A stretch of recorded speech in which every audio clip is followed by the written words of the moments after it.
मेरे रसूल पाक मिंबर पे बैठे थे और किसी ने आके कहा था कि या रसूलल्लाह, लोग आपकी ज़ौजा हज़रत आयशा पर इल्ज़ाम लगा रहे हैं। और मेरे हबीब पाक सही मुस्लिम में लफ्ज़ है, हुजूर ने फरमाया मुझे अल्लाह की इज़्ज़त की कसम, मुझे पता है मेरा घर पाक है, मुझे पता है मेरा घर।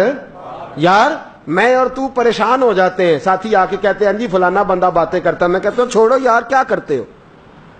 यहां तो लोगों ने रसूल रहमत सल्लल्लाहु अलैहि वसल्लम के घर अक़दस को नहीं छोड़ा। मैं उस बात को छेड़ना नहीं चाहता, लेकिन इशारा देना इस मौजू पर जरूरी है। वाकई उफक जब हुआ, हजरत आयशा पीछे रह गई। आप वो औरतों के बने होते थे, ऊंटों के ऊपर ना उनके खैमे बने होते थे, जिस तरह डोलियां बनती हैं खैमे, तो औरतें अंदर दाखिल हो जाती थी, पर्दे का पर्दा रहता था, उसी तरह की डोली खैमा बना हुआ था। हजरत आयशा पेशाब करने के लिए झाड़ी के अंदर चली गई। जिस गुलाम की ड्यूटी थी उसने ऊंट उठाया, उसने समझा आ गई है, वो ले गया। एक हजरत सुफान रदी अल्लाह तआला अन्हु की ड्यूटी थी कि तुमने पीछे रहना है, सामान समून रह जाए तो लेके आना है। वो पीछे रह गए। उन्होंने देखा कि हजरत आयशा बैठी हैं, तो कहने लगी काफिला चला गया है, काम बांधी पर्दा कर ले।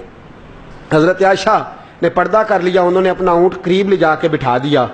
सैयदा आयशा बैठी आ गई, कोई बड़ी बात नहीं थी, एक छोटा सा मामला हो गया कि वो जो जिस खादम की ड्यूटी थी हजरत आयशा का ऊंट उठाने की, उसने देखा ही नहीं कि अंदर है कि नहीं। आज तक लोग बदतमीजी कर रहे हैं। मुनाफिक तो मुनाफिक, कलमा पढ़ने वाले कई बदतमीजी करते हैं। इस माज अल्लाह ताला अपने गंदे ज़हन की बात आज तक लोग उछालते। मुझे बताओ रहमतल लिल आलमीन नबी के दिल पे क्या गुजरी होगी। मेरे हुजूर अलैहिस्सलाम मिंबर पे बैठ के कसम उठाते हैं, फरमाया मुझे पता है आयशा पाक है, लेकिन मैं लोगों के सामने उसकी पाकीज़गी बयान और जिस पर इल्जाम लगे वो घबराया ना करे कि ये क्या हो गया है, लोग मुझे क्या कह रहे हैं। वो याद किया करे कि यहां तो लोगों ने रहमतल लिल आलमीन रसूल को नहीं छोड़ा। माज़ल ये छोड़ते हैं लोग। इल्जाम लगा मेरे महबूब करीम सल्लल्लाहु अलैहि वसल्लम के महबूब हजरत अबू बकर बीमार होकर घर में पड़ गए। हजरत आयशा को 2 महीने बुखार चढ़ा है। जब बावकार आदमी रुसवा होता है तो हालात बड़े बिगड़ जाते। मेरे महबूब मिंबर पे बैठे परेशान है, उमर फारूक खड़े हुए। तवज्जो है आप हजरात की। उमर ने बात की तो बड़ी आला की, कहने लगे सोनिया जो खुदा तेरे वजूद पर मक्खी नहीं बैठने देता, वो तेरे बिस्तर पर ऐसी औरत को बैठने दे सकता है। हजरत उस्मान गनी खड़े हुए, अर्ज करने लगे या रसूल अल्लाह, रब ने तो आपका साया नहीं बनाया कि जमीन पर साया पड़े तो जगह ना नापाक हो, तो वो बीवी आपकी नापाक कैसे रख सकता है। मौला कायनात शेर खुदा इमामुल औलिया अपनी वालदा के एजाज में खड़े हुए। हजरत अली उठे तो छम छम आंखों में आंसू है। कहने लगे हुजूर आप लोगों को क्यों देखते हैं, जो रब आपके जूते को मिट्टी लग जाए तो कहता है जूता उतार दे, वो ऐसी बीवी आपको रहने की इजाजत दे सकता है। महबूबा अल्लाह जानता है। तीनों सहाबा बयक जुबान सबसे पहले हजरत उमर कहने लगे हादा बोतान नजीम, या रसूलल्लाह ये बहुत बड़ा इल्जाम है, हुजूर ये बहुत बड़ा। यही अल्लाह ने कुरान बना दिया।